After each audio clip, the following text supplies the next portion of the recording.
Catalina Marchant De Abreu, this violence catching people by surprise, tanks in the streets, that reminds people of the Pinochet dictatorship. Yeah, so this unprecedented violence in the country has really shook the international community as well as the Chileans. We haven't seen this, as you mentioned, since the dictatorship, but there are a lot of reasons that began these mass demonstrations in the country that go before before the re-election of President Piñera. We have Chileans, they do pay a lot for healthcare. Public education is poor in the country, and there's an ongoing concern for pension reform in the country, which Chileans have been protesting for a very long time. Back in 2016, there were almost 10,000 people who went out to the streets to protest for a pension reform system that was installed during the era of Pinochet. So the pensions are very low, and they would really want reform regarding this.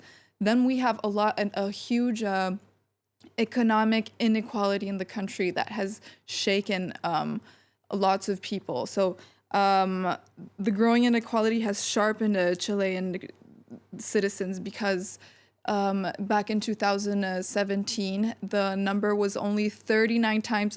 There was a difference between households of 39 times higher between the richest household and the poorest household compared to 2008, where this number was only 30 times a difference.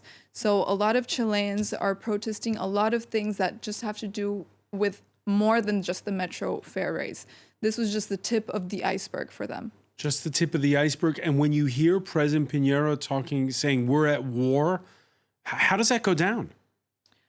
Well, as I mentioned, this crisis is unprecedented. It hasn't been seen in many, many years in the country. There's a lot of looting, street manifestations, lots of buildings were set ablaze, lots of fires. Today there were 11 deaths confirmed. So this is definitely not normal for the country.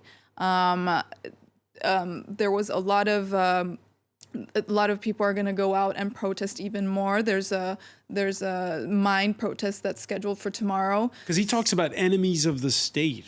Who's he referring to when he talks about Well, when he's talking about enemies of the state, he's talking about the looters. Right. Because there's people that are very affected by the economic crisis, by the metro fare raise. There's a lot of people, Chileans, they have expectations for a boost in economy that hasn't been met. And this is what makes them very, very disappointed with their government. But these people that are affected, not everyone is looting the streets, stealing from department stores, creating fires, which did lead to 11 deaths. So it's not minor. The country's former president, who hails from the opposite camp, from the center left, she happens to be right now the UN's human rights watchdog, Michelle Bachelet, who's spoken out in the last few hours in her capacity at the UN, saying she's calling for an independent investigation into the deaths. Is that seen as, well, returning to domestic politics? I mean, I don't think she could get away from domestic politics. She is the former president of Chile, but it is a little. She is getting involved in what's been happening in the country. I think that it's natural if she does continue to comment on what's happening, because this is something that has shaken Chile and most of its citizens, as well as the international community. So having her comment on this and having her opinion on what's happening in the country, I do believe it's natural in her position. So right now, here we sit in Paris, and we have a tendency to connect the dots with all else that's happening in the region. The anti-austerity protests we've seen in neighboring Argentina come to mind. There have been protests in lots of other countries, most recently Ecuador. Are they related, or is each one a specific case?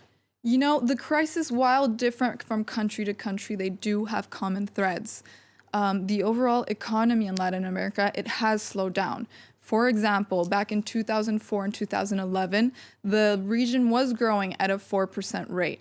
The IMF, the International Monetary Fund, just recently stated that the region will only grow at a 0.6%.